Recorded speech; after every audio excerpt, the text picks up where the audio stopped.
You know, I thought I'd nailed life at 35.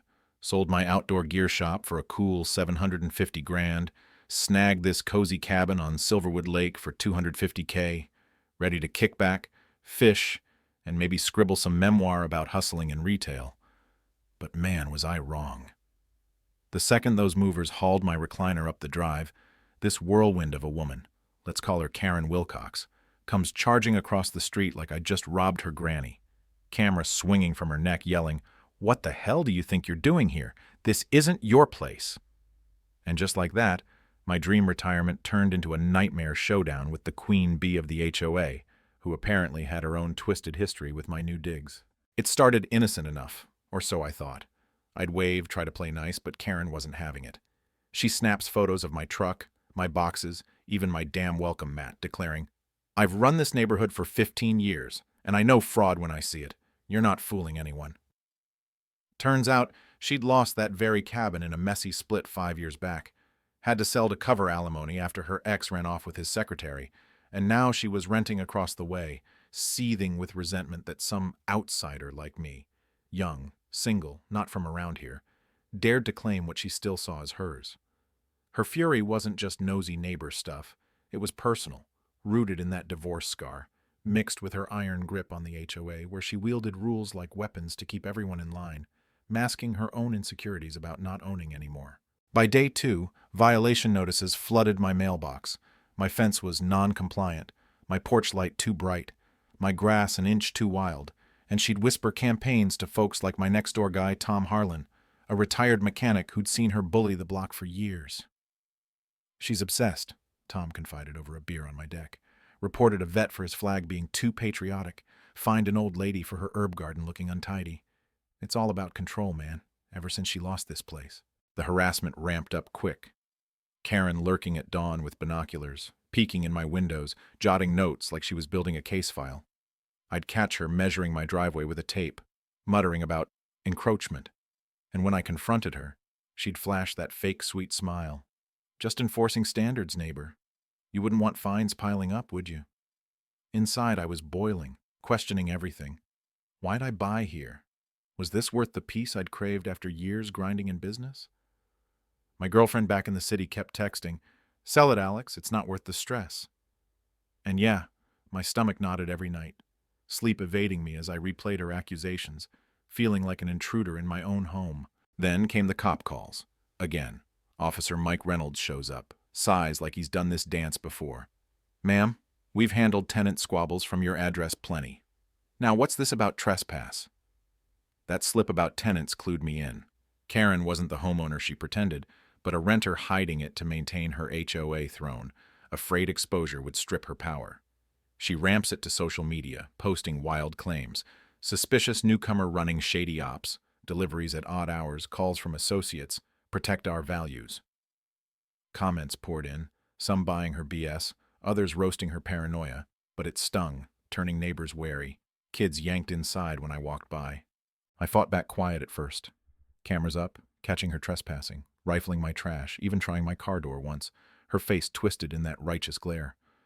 But the real gut punch hit at an emergency HOA meet she called, packing the community hall with 25 folks, her presentation board plastered with my photos, timelines of my crimes, a pizza guy as unauthorized personnel, a UPS drop as contraband.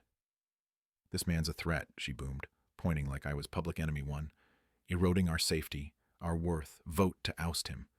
And damn, 15 signed on, swayed by her tales, her voice cracking with feigned concern, while I sat there, heart pounding, defending, "I'm just living my life. Why the witch hunt?" It crushed me. That low where I nearly packed up, sold at a loss, admitting defeat to this bully who'd weaponized her pain into communal fear. Yet something nagged. Her secrecy about her landlord, those tenant hints from Mike. And then, fate's twist. A mail mix-up.